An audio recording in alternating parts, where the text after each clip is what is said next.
Vallabha Girivaradhare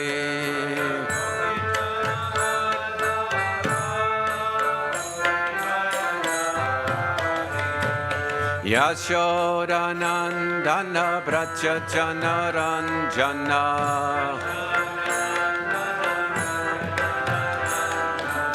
Yashodanandana Braja Janaranjana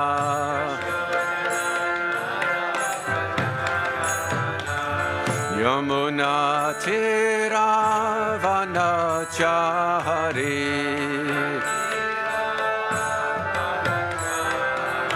Yamuna Tiravanachari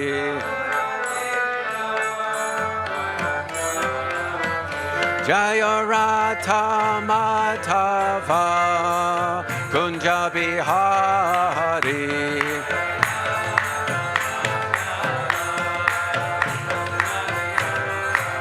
Jaya Ratha Madhava Kunja Bihari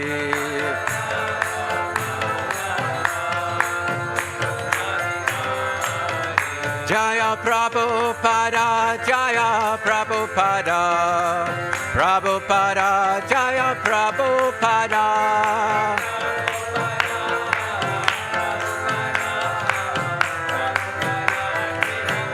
Jaya Jaya Prabhupada Prabhupada Prabhupada Jaya Prabhupada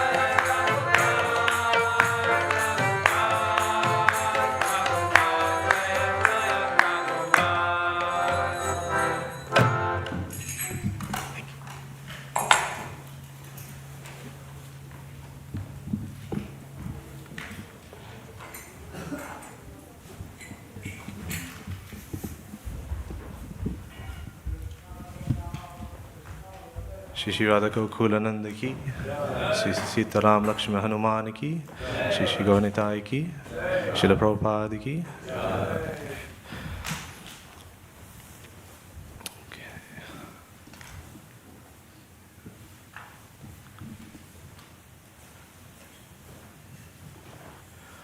Om Namo Bhagavate Vasudevaya. Om Namo Bhagavate Vasudevaya.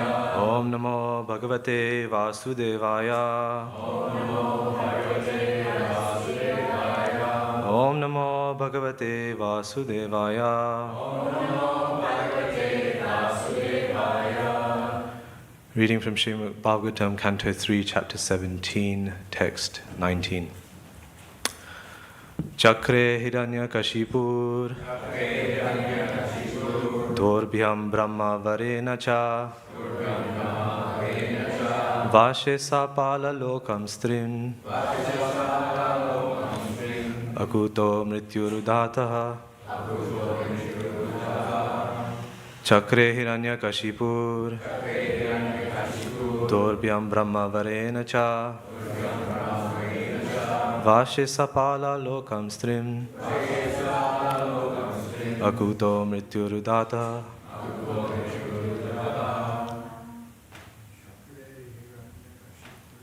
Chakre Hiranyakashipur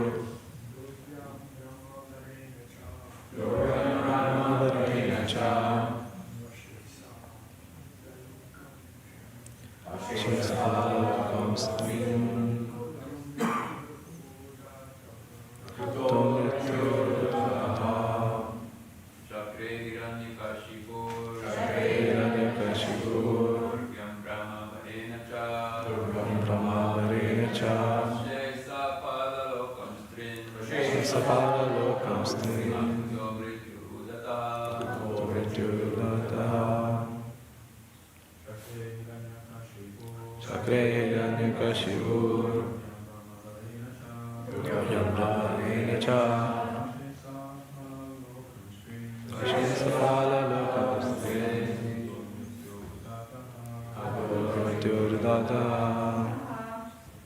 Ladies.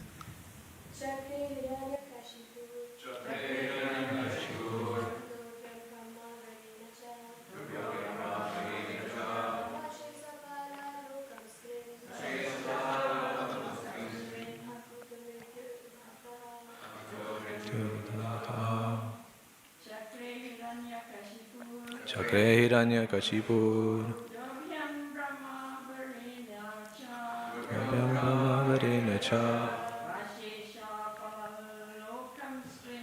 Shesapala Lokam Strin Uto Mrityurudata. Word for word, Chakre, made. Hiranyakashipu, Hiranyakashipu. Dorbhyam, by his two arms. Brahmavarena, by the benediction of Brahma. Cha, and Vashe, under his control. Sapalan, along with their protectors. Lokan, the worlds. Trin, three. Akuta Mrityo, fearing death from no one. Udata, puffed up. Translation. The elder child Hiranyakashipu was unafraid of death from anyone within the three worlds because he received a benediction from Lord Brahma. He was proud and puffed up due to this benediction and was able to bring all three planetary systems under his control. Purport by His Divine Grace A.C. Bhaktivedanta Swami Srila Prabhupada Ki. As will be revealed in later chapters, Hiranyakashipu underwent severe austerity and penance to satisfy Brahma, and thus received a benediction of immortality. Actually, it is impossible even for Lord Brahma to give anyone the benediction of becoming immortal. But indirectly, Hiranyakashipu received the benediction that no one within this material world would be able to kill him. In other words, because he originally came from the abode of Vaikuntha, he was not to be killed by anyone within this material world. The Lord desired to appear himself to kill him. One may be very proud of his material advancement in knowledge, but he cannot be immune to the four principles of material existence, namely birth, death, old age, and disease. It was the Lord's plan to teach people that even Hiranyakashipu, who was so powerful and strongly built, could not live more than his destined duration of life. One may become as strong and puffed up as Hiranyakashipu and bring under his control all the three worlds, but there is no possibility of continuing life eternally or keeping the conquered booty forever. So many emperors have ascended to power and they are now lost in oblivion. That is the history of the world. Om Jnanatimirandasya Jnananjana Shalakaya Chakshur Ummilitam Yena Tasmai Shri Guruve Namaha Shri Chaitanya Manopistam Stapitam Yena Bhutale Swayam Rupa Kadamayam Tadati Svapadantikam Vandeham Shri Guru Shri Utapadakamalam Shri Gurun Vaishnavamscha Shri Rupam Sagrajatam Sahaganaranatam Vitam Tam Sajivam Sadvaitam Savabhutam Darjana Sahitam Krishna Chaitanya Devam Shri Radha Krishna Padan Sahagana Lalita Vishakamitamscha He Krishna Karuna Sindhu Dina Bandhu Jagatpate Kopesha Kopika Kanta Radha Kanta Murte Tapta Kanchana Gaurangi Radhe Vrindavaneshwari Visha Bhanu Sute Devi Panamami Hari Priye Vancha Kalpa Turubhyascha Kripa Sindhu Be'evacha Patitanam Pavanebhyo Vaishnavebhyo Namo Namaha Shri Krishna Chaitanya Prabhu Nityananda Shri Advaita Gadadhara Shivasadi Gaura Bhakta Vrinda Hare Krishna Krishna Krishna Hare Hare Hare Rama Rama Rama Hare Hare. Okay. Hare Krishna everyone. It's been a while. I broke the mic stand just before Jai Radha Madhava, so it is what it is. I'm not going to take it as a bad omen. So we're reading from the 3rd canto, 17th chapter. We've heard some descriptions of Diti's twins, the born twins, the inauspicious signs that have come, and now we're getting introduction to Hiranyakashipu.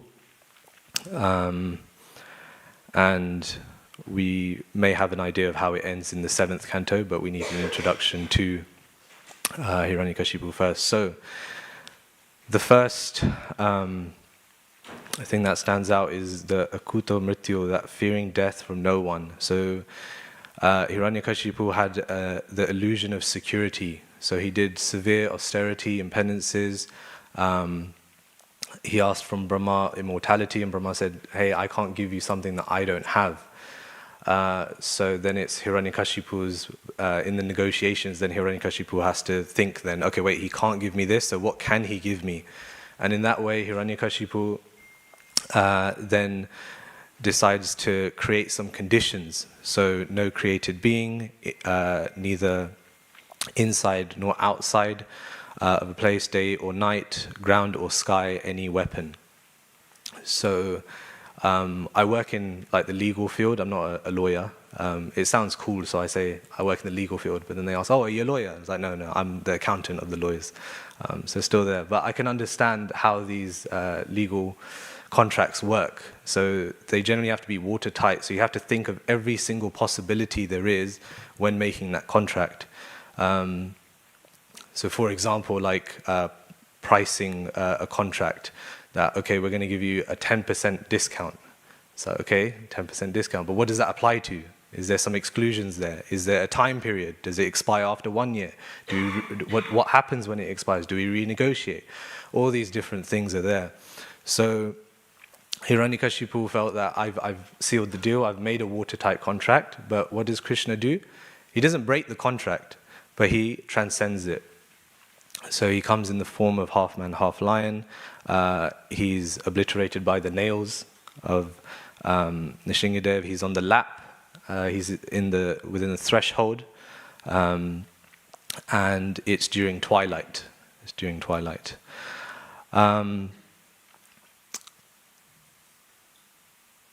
So then Prabhupada then writes in the purport these 4 principles of material existence, namely birth, death, old age, and disease. So I was looking through my computer. As devotees, we kind of rack up a lot of knowledge, right? Like so many lectures, so many photos of Krishna, videos of Krishna, Prabhupada, etc. And then I saw one file and it said Prabhupada heavy. And I thought, oh, what does Prabhupada heavy mean? Why would I have tagged a file like that? So then I opened it up and it was Prabhupada being very heavy in a lecture. And what made him heavy is he was loud, he was very audible, and his hand gestures, he was particularly like this, one after another, each point would come.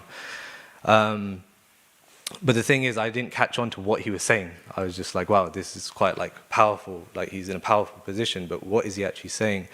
And he was actually outlining the 4 problems that we have. So in that lecture, he described it as problems that, why do I have to suffer? Why is there birth? Why do I have to be born? Why do I have to go through old age? Why do I have to go through disease? Why do I have to go through death?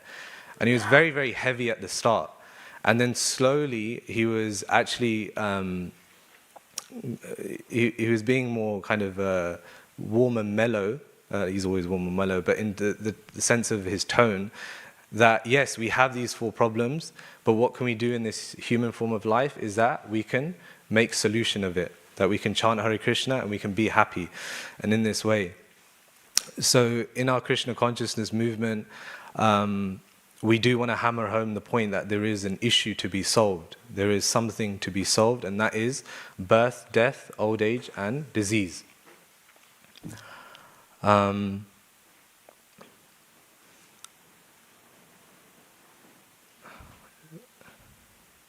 Does anyone know where these 4 defects are listed in the Bhagavad Gita? Anyone know the verse? Yeah. So the items of knowledge in the 13th chapter, it's something to actually understand better, that we have these problems and that we want to make a solution of them. There's also, let me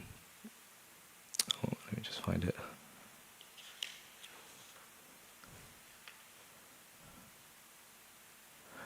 There's also a time limit that's put into the what Prabhupada describes in the purport, that even Hiranyakashipu, who is so powerful and strongly built, could not live more than his destined duration of life. So linked to the fact that there is death, that we don't have an unlimited amount of time. We don't know when that time is up, and therefore we need to make utility of that. We need to utilize that time. And Hiranyakashipu's other disease was the controlling principle, that he was controlling and he was enjoying. But we know in Krishna consciousness that our mentality is of service, that we want to be of service. And what I was thinking about is that we should be the caretakers and caregivers of each other and the property of Krishna. So this is the mentality that a caretaker is a person who takes care of some property, some maintenance, etc. I remember at school, we used to play football a lot, and when the football would go on top of the building, we were helpless. We had no one to turn to, and the one person who would save us is the caretaker. That, hey, caretaker, could you get the ladder and could you get up and get the footballs? And we thought he was God at that point. We were like, wow, this person can deliver us the footballs, we worship this guy. Whereas the teachers, we didn't have so much respect, but the caretaker was like, wow, this is important. He gives us what we actually want. But in the same way that we want to be the caretakers of whatever is in our possession, because it is given by Krishna, as we know in the Sri Upanishad, Isha Vasam Idam Sarvam, that he is the controller of everything, he is the provider of everything, and that we just utilize whatever we can in his service, because it is his, he is the proprietor. And in the same sense is that we're the caregivers, that each and every soul is a part and parcel of Krishna, and then we see them in such a way, and that we give care to others, we give that care. It reminds me of in the ashram we were, I think it's like the hoarding mentality I have, is that we were told that we have extra books here, does anyone want to take some books? And when you ask the outside person, they're like, I'm not interested in your books. But when you ask a devotee who's in the ashram who doesn't have anything, it's like, yeah, I want some books, I want to accumulate some more. Even though I wouldn't read them, it's like, okay, let me see what's out there. And I took one book, a shloka book, and I opened the first page, and it had something written on it. I thought, oh, we don't usually write stuff, but let's see what's written. And it was quite nice that it was written that the devotee had said, in the care of such and such. So this is the way is... that we treat what we have in the material world, is that we're in the care of, right? It's in my care and I'm taking care of it, and then it will be in someone else's care later. So in such a mentality we can go on in spiritual life, giving that care, taking care of the possessions that we have for Krishna, and that can help us in our journey. In the verse it also so if we don't take care, and well, what happens then? What happens if we don't take up to that mentality, we don't take off to the positive mentality? It reminded me of Rishabdev in the 5th canto, 5th chapter, instructing his 100 sons. So in the 4th verse, he says, Nunam pramatha kurute vikarma yat indriya pritaya apranoti na sadhumanya yatatatmanoyam asan api kleshada asha deha. So he's instructing his sons, when a person considers sense gratification the aim of life, he certainly becomes mad after materialistic living and engages in all kinds of sinful activity. He does not know that due to his past misdeeds, he has already received a body which, although temporary, is the cause of his misery. Actually, the living entity should not have taken on a material body, but he has been awarded the material body for sense gratification. Therefore, I think it not befitting an intelligent man to involve himself again in the activities of sense gratification by which he perpetually gets material bodies one after another. So, yeah, this answers the question, why do we have a material body? It is to enjoy. And what happens when we enjoy? We become mad after materialistic living. So the verse says pramata, so mata can mean mad, but pramata means like exceptionally crazy. And it's due to the past misdeeds that we've already received a body. So having that knowledge, we can understand that we're here because we've done something before. And if we keep going in that same direction, then we're just going to have a body one after another after another. So what is the solution? How do we make a solution of it? And Rishabdev describes in the first verse what we could be doing with our time. So in relation to this, in the verse Hiranyakashipu, or in the purport, that he went through severe penances and austerities to satisfy Brahma and then received the benediction of immortality. But we should actually do severe austerity and penances, but how should we do it? This is what Rishabdev instructs his sons. Rishabhuvacha nayam deho deha bhajamne loke kashtan kaman arhate vibhujamye tapo divyam putra kayena satvam shudyed yasmad brahma sokyam tva anantam. He says, my dear boys, of all living entities who have accepted material bodies in this world, one who has been awarded this human form should not work hard day and night simply for sense gratification, which is available even for dogs and hogs that eat stool. One should engage in penance and austerity to attain the divine position of devotional service. By such activity, one's heart is purified, and when one attains this position, he attains eternal blissful life, which is transcendental to material happiness and which continues forever. So, in this verse he's saying that the animals, they're just engaged in hard labor to satisfy the senses, but we've been given this material body, and what should we do? We should engage in tapo divyam, which is divine austerity, and what is the result of that? Shudyed yasmad brahma sokyam tva anantam, that you will attain brahma sokyam, that this eternal happiness, this happiness which is of a finer quality to what we get in this material world, and that is anantam, that it is continuing forever. So this is what we really want to aspire for, engaging in this divine austerity. I remember as well that this verse in particular, one of my first services in Krishna consciousness was given to me by Ananda Chaitanya. I think he gave class a few days ago. And the service was transcribing lectures. This is like a novelty, well, it's a rarity a little bit because of AI. So you can just put in the recording, it will tell you what the person said, and then you've got it. But luckily, AI isn't so great. There's some mistakes, so you have to reread it anyway. So we still got some service to do. But in that particular lecture that I was transcribing, then this was the verse. So I think especially, it's true, like I think when Paramakarana was teaching us in Bhakti Shastri, like the Bhakta program, staying at the manor, when we were first learning verses, it was a very laborious kind of job to do. It's like, Prabhu, I'm never going to remember this. I'm always going to have one eye open when I'm reciting the verses in the test. Where he said that no, by repetition you'll get a hang of it. And yeah, I could definitely vouch for that. When transcribing a lecture, you just hear the same thing over and over and over again, and then it somehow sticks in your mind.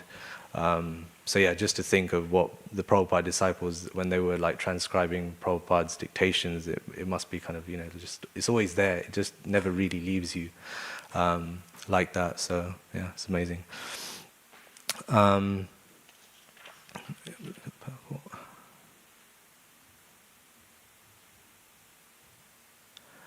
And the last line of the purport, Prabhupada, I'll just repeat, one may be as strong and puffed up as Hiranyakashipu and bring under his control all the three worlds, but there is no possibility of continuing life eternally or keeping the conquered booty forever.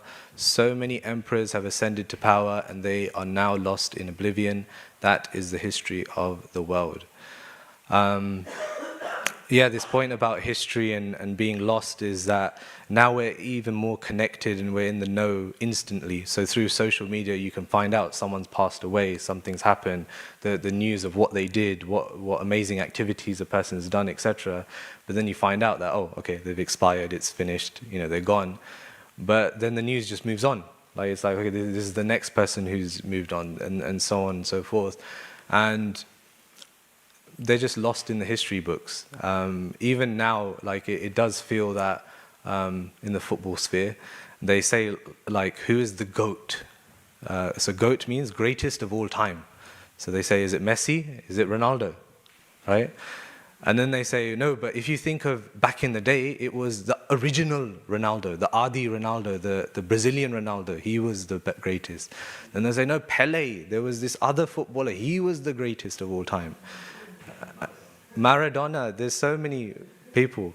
But when you look at it, they're just pointing at them from history. And then the thing is that when 100 years passes, when 50 years passes, we're going to have the same conversations.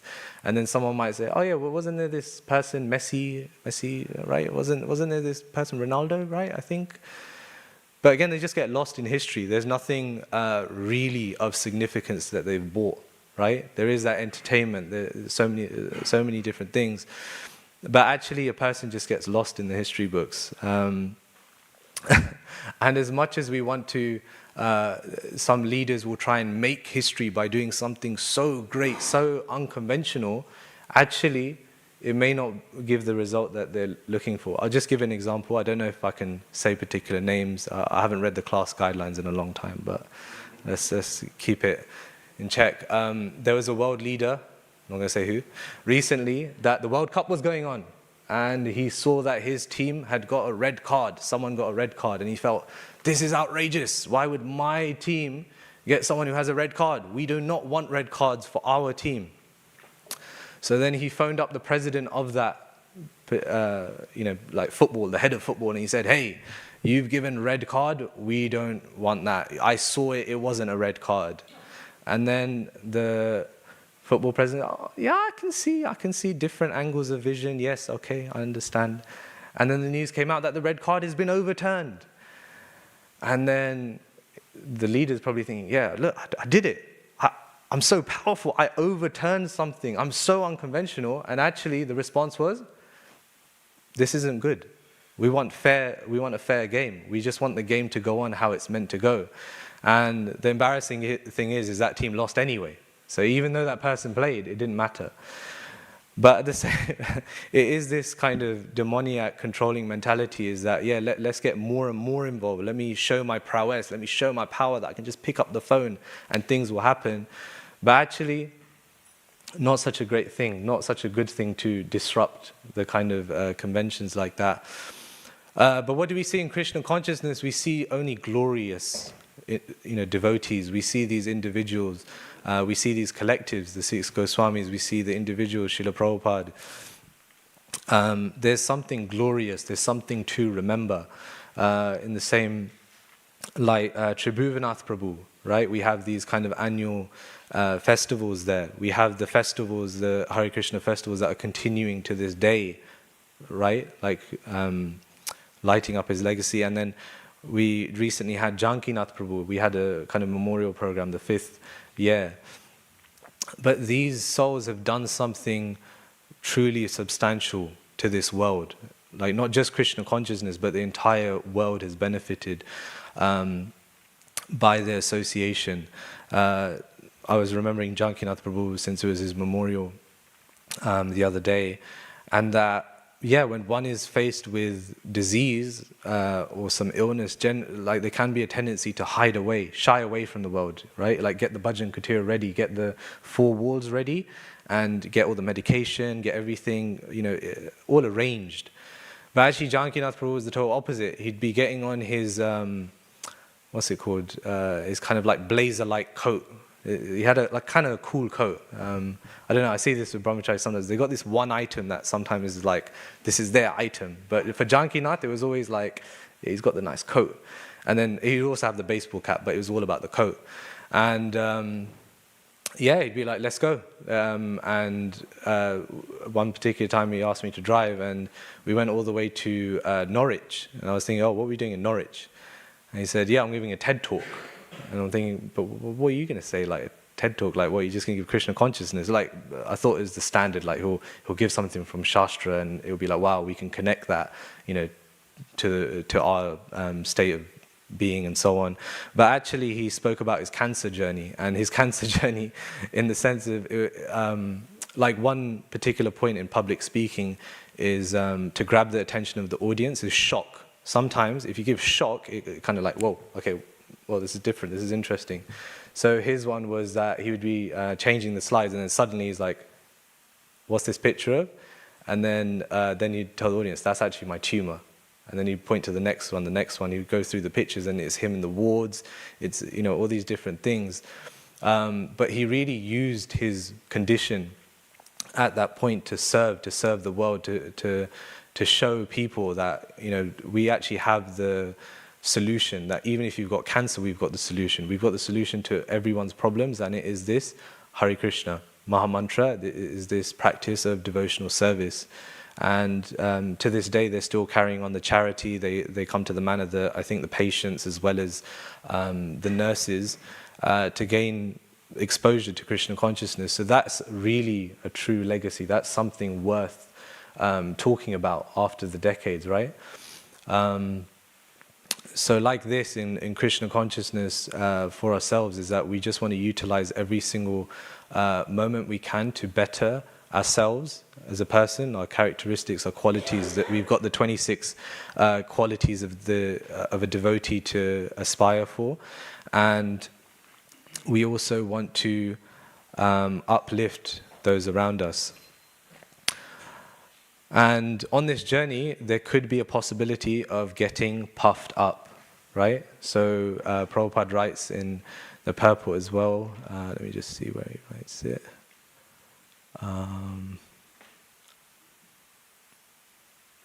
One may be very proud of his material advancement in knowledge, and then he says that he cannot be immune to the four principles. So even in Krishna consciousness, we can accumulate knowledge, we can accumulate, we may have like power and austerity, we may have it from a previous life and we don't know, and we're exhibiting something now.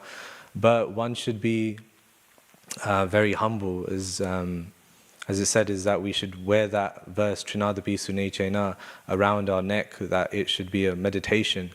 And what happens when we're glorified? So, anyone know, like, when's the most common day to get glorified? Birthday, yes. I don't have any statistics, but I'm just thinking logically, it's probably going to be your birthday, I'd hope. And so many comments are given, so many things, and I remember Janki Nath Prabhu, like, he was getting glorified, and then he was just smiling, and then I asked him after, like, okay, you've really taken on those glorifications, what's happening? And he said, no, they're actually just aspirations. These devotees, whatever they've glorified, those are the things that I need to work on and I actually need to do. So the vision of the Vaishnava is that it can just be, yeah, I've got some work to do and you've actually given me that list. So it's amazing. What's another way that we can take glorification? Anyone know? So we can see it as aspirational qualities, definitely. What else can we do with glorification? Yeah, exactly. We can pass it on to the gurus. We know Krishna is the ability in man, and that actually also everything is given to us by our spiritual master.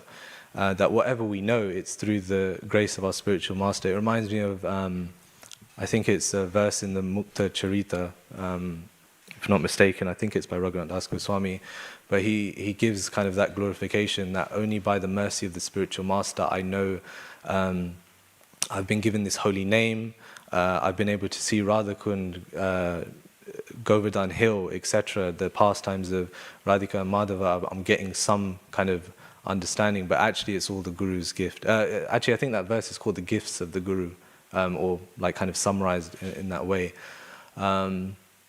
So this is what we should be remembering, is that everything is through the mercy of the spiritual master, and in that way we can keep humble. And what happens in Krishna consciousness is that when we get more and more advanced, the humility has to increase, that we need to be more and more humble. And when that doesn't happen, then we get a different result, that things turn out a bit differently. And I'll end before questions with this story. I don't know it completely well, but I just heard it for the first time and I was reading about it. And it was this episode in, I guess, Prabhupada's Leela and pastimes at that time, of Bali Mardan and Miss Toyota. I don't know if anyone's heard of it or read it, but I thought when I read this, I was like, wow, this is I don't know, no one talks about it, but it's just like an amazing kind of adventure or pastime. The wedding of Bali Mardan and I'm just going to call it Miss Toyota, I can't remember the other name, was it was videoed, and it was one of the most famous videos there is of Prabhupada's time. Like, it's in color, it's very sharp. Prabhupada is performing the wedding ceremony. And Bali Mardan, I think, was a sannyasi before, and he had met this lady. She was older by a considerable amount. I can't remember exactly how many years, but she was definitely older. And Bali Mardan Swami at the time found out that, okay, she's apparently the heiress of the Toyota fortune. Her last name's Toyota, and she's given some indication that she knows, she's got some wealth, etc. And Bali Madan Swami then had a proposal of like, hey, well, this is my understanding again, and I'll tell it as I understand it. I may be wrong, so it's good to research. It's good for me to research too. Is that the proposition was that for the Krishna consciousness movement to increase the the assets we have to push on book distribution more, to so many good things could come out of this if Miss Toyota is a devotee. And the thing is that there's some liking, and if I marry her, then that would be the greatest service in that sense. And what did Prabhupada do? Prabhupada didn't push him away, right? This is like taking a step back from sannyas. Shri Shivada Gokulananda ki jai, Sitaram Lakshmanaman ki jai, Gauranitai ki jai, Shri Prabhupada ki jai. Yeah, this is taking a step back from the sannyas vows, but for a greater purpose, the Yukta Vairagya. But this is putting in front of Prabhupada, this is a bit of a baffling Yukta Vairagya, that I'll do this for service, it's going to be a good thing. And yeah, Prabhupada conducted that ceremony, that they got married, and then later on it was found out that she was not the heiress of Toyota. There was no such thing. It was all made up. And Prabhupada, again paraphrasing, but I think one of his remarks was like, why did you marry, like, you could have married anyone, you married her, she's so old, she's like your mother. Like, why would you do such a thing? Yeah, we can just extract the principles from it, is that we should really check in with guidance from understanding, and really be kind of level-headed when we're making certain kind of decisions and so on. And there's a gulf of difference between asking and telling. I'll give this last one. I was making a big decision in my life earlier this year, and later towards last year, and I went to my spiritual master in Govardhan, and I thought, if it's Govardhan, everything is always good. Govardhan is such a powerful place, so everything will be good here, whatever I do and say, like in the sense of my interaction. And I went to my spiritual master and I said, Maharaj, I'm just thinking of doing such and such and such, and yeah, I'd really like your blessings, right? And he said, yeah, why don't you take a bit of time? Why don't you check this? Why don't you check that? And I said, yeah, but Maharaj, I've done that. It's okay. So you give your blessings, right? And at that point, when I was speaking, then I realized I'm not asking him. I'm telling him. I'm doing this. I just need that kind of rubber stamp. I need that little checkbox. I'm going to do this, but you need to know that I'm doing this. And he wouldn't leave me alone with it. He'd just give me this point of like, okay, look, you just take your time, you do your due diligence, and yeah, you go on. But yeah, make sure you do this, make sure you do that. I'm like, yeah, Maharaj, I've done. Okay, yeah. And then finally, I just stopped saying I've done, and I just said, yes, I will do as you said, even though I think I've already done it. And then later on, things transpired, and things didn't go to plan. And then I spoke to him, and I said, oh, Maharaj, like, yeah, things didn't go to plan. He's like, yeah, I thought so. Yeah, I kind of told you so. He's like, no, Maharaj, but you didn't say explicitly. You didn't like push. I was like, no. I did my part, and yeah, you've got your just desserts. Things have happened. No problem. It's okay. It doesn't matter. But in that way, it also showed me the kindness of my spiritual master, not to like bash me with it and ridicule me, but it's rather that, hey, look, you live and you learn, and sometimes you're not learning, and then suddenly you will learn after some time. So in that way, it's very important to ask. I think it's in the Bhagavatam, maybe first canto, but every major decision should be passed through some authority. So when you're going to make a big decision, you go to the authority. You get it checked out. Some say you should triangulate and get 3 authorities, but that can be dangerous too, because if our mind's very fickle, we'll think, wait, this person's not quite said what I want, so let me go to the next person, but we should be very sharp in understanding who we can take as authority, who we can take guidance from, and then go on, make the decisions. And again, if you make those decisions, you just do get the blessings. Even though I thought I got the blessings, but I was actually like demanding it, I was blessed in the sense of it didn't work out in the way that I wanted, but I got so much more from that experience. By it not working out, it was the best thing in the world. And then I could see that actually my Guru Maharaj is very merciful in this sense, that he just let it be, let it all play out. And then it wasn't like, I'm all broken into pieces. Actually, I've gained more understanding, I've gained more realization, I've gained more knowledge, and now I can move forward in life like that. So I'll stop here if there's any questions or comments. Yeah? I was supposed to realize a hip operation some time ago. And then all of a sudden they said, you can't do it. And I said, what? I got all this paraphernalia ready, 2 crutches, and so much paraphernalia, and then they said no. And I thought, oh. And then I had to realize that Krishna was saving me. Because certain physical limitations, I could have kicked the bucket, as you say, prematurely.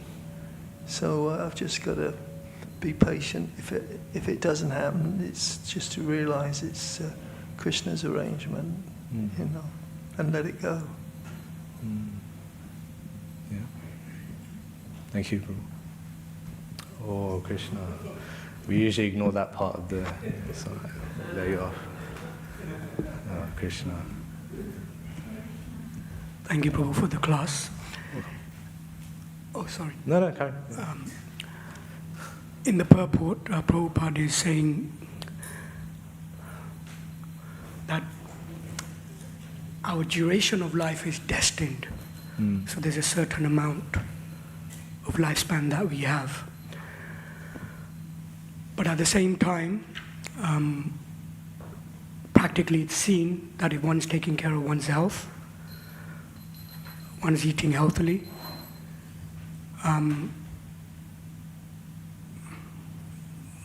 even medically they say you can increase your life 10 years, maximum up to 20 years by eating healthily, exercising, so on.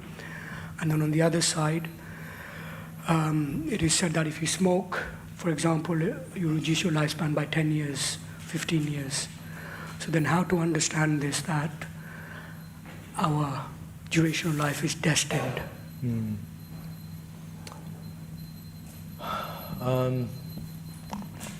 Yeah, it's said like that, like if you eat healthily, work out and so on, you can increase that. But there's the evidence just also points the other way of that you can just die at any time, in any way, right? Also on social media, there was this famous bodybuilder, and he was considered one of the authorities, one of the Mahajans on working out. He knew the routine, the program, and then he dropped dead, I think around the age of 40, and people were shocked because they were he's giving us the routine of how to keep your body in check and so on. But then, and this wasn't he got run over or something, it was a biological issue. So like that, we just don't know when the clock's going to run out. It's just, it is literally Krishna's, we just don't know it though, right? We just don't know. We're just running the clock and we don't know. And yeah, by Krishna's grace, so many people are continuing on. I was reading the health updates of Jay Pataka Maharaj, and I'm always in awe of how perseverant he is, of continuing on preaching, seeing devotees, right? His team are kind of almost shielding him, which is a great service, but he's always wanting that association of the Vaishnavas. He wants to be preaching and so on, no matter what physical limitation. So like this is that, yeah, we just don't know when that time's coming and how it's coming. And one example, one thing I was thinking about, there's this film, Final Destination, and when it first came out, there was a devotee in it, or a person acting as a devotee, and the person's going on a plane, and the devotee's like, hey, have you heard of something like this, oh, have you heard of reincarnation or karma and so on? And the guy's like, forget you. And then he goes on the plane, and he has a premonition that the plane's going to crash. So then he gets off the plane and he takes like 10 people out with him. They're like, why is this guy going crazy? And so then 10 people have to get out. And then they find the plane actually crashes, they see it, and so on. And then the movie transpires is that each of those 10 people eventually die because you can't cheat death. So they were meant to die on the plane, but then they got off, and then slowly, like each one just left in a mystical, I say mystical way because the exaggeration in that film is a bit crazy. It's like there's like water seeping through like a tile, and the water goes out and out and out, and a person slips and then falls and cracks their head or something, and then the water mysteriously comes back. So I don't know if Christian, like, you know, the material universe isn't quite set up like that, but in the same way that a person thinks like, oh, I escaped death in one way, in a moment you could just be shown in another way, like that. Like one of them is like a car's coming and the guy misses it and he says, oh, I just made it, oh my god, I was about to die, and then suddenly, like, I don't know, something drops on his head from nowhere. So like this, like there's a danger at every step. This is the material world, and that's why it's important to make use of every single day, every single moment, because we just don't know when that time's coming. So like that, yeah. Oh, Prabhu was reaching for the mic again. Okay, round two. No, thank you, Prabhu. The second part, putting that aside in terms of we're destined to die, I'm talking about the duration of life, right? And you just given a few exceptions. Or someone did exercise, they were a bodybuilder, and they died. But overall, in general, when we look at research and so on, and we also maybe find it in our own lives when we do look after our health, we seem to be doing well and people live for longer. Otherwise, what's the point of reducing sugar? What's the point of, you know, eating healthily? Should devotees then forget about all of that? And devotees kind of not take care of their bodies if we're just saying this is we're destined to die at a certain time. Well, you want to have like a good life while you're living anyway. Like that's what I would say to like reducing sugar or living healthily, is that we just want to keep our body and mind fit for continuing on. Govinda Prabhu, you got something?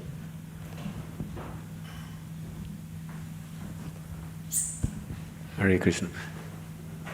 Why can't we see it this way, that say you live healthy, say you watch the YouTube video that says cut your sugar and do this and do that, and that's your destiny as well, to follow that, right? So you can say you're destined to live a healthy life because you were destined to take that instruction and take it to heart. So it's not really changing your destiny because you were destined to do that anyway. But on the point of devotional service, that changes the destiny, right? So your time of death is a karmic thing, but devotional service transcends karma, so your duration of life can change if you engage in devotional service. Yeah. Does that satisfy? Or we're going to have a conversation after. Fine. Anything else? Yeah? Yeah, I'm just wondering, what's the medicine for us who is actually... medicine the medicine for strong and puffed up, for us laymen, what could it be for us to not be strong and puffed up and do, you know, think we're powerful and we're God and all sorts of thinking? What's the medicine for that? How can we change our thinking? Yeah, I think we touched on a few points, but putting the spiritual master as the kind of center of our focus, that any abilities we have, so on, we've been given that by the mercy of the spiritual master. And yeah, by chanting Hare Krishna, by engaging in the process of devotional service, then yeah, pride generally reduces. I was thinking about the layman who knows nothing about Hare Krishna. Okay, layman, yeah. So how to make sure that they're not puffed up? How can we change the world in that area, I think? Yeah. Again, like our preaching of Krishna consciousness generally, like if we're humble, we usually make another person humble. I don't know if anyone's like felt that, but if you come in a humble mood, then even the most proud and puffed up person actually just kind of lowers their barrier or lowers their ego like that. So I think it all just starts from ourselves and imbuing that quality, and that's how we really change the world of that kind of egotistical way. But to reach out to these people, we have to be, of course, humble and also associate with them some level. And then we're told you're not to associate with non-devotees. Yeah, well, that's, we have to test whether we're giving our association or taking their association, how it's affecting us. Are we able to do our service in that interaction? Like if it serves the relationship, then great. If it doesn't, then that's something to kind of, let go of. But yeah, it just takes intelligence, I'd say. I don't know if that's like a kind of, it takes intelligence kind of answer, but that's what I'd say to that. Yeah. Okay, one last comment, question. How do we surrender to spiritual? Hare Krishna, thank you for the class. How do we surrender to spiritual master's instruction? Like, do we find some reasoning in it, or even if we don't understand the reasoning, do we just do it anyway? What's the balance?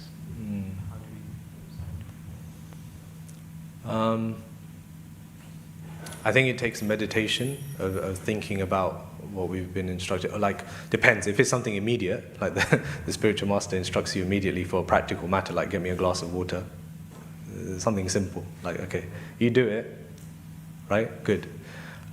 Instructions in a particular,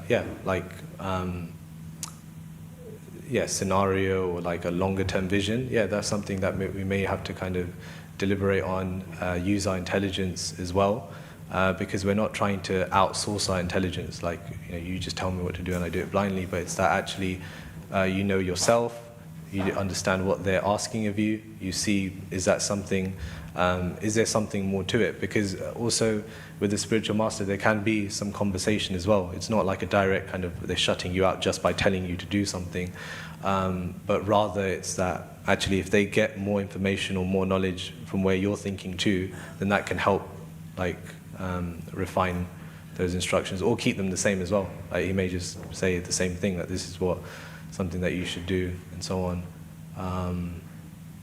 But yeah, I think just always keep it in mind, always keep it in your heart, and keep in communication as well, if you can, if it's possible. It does help. Yeah.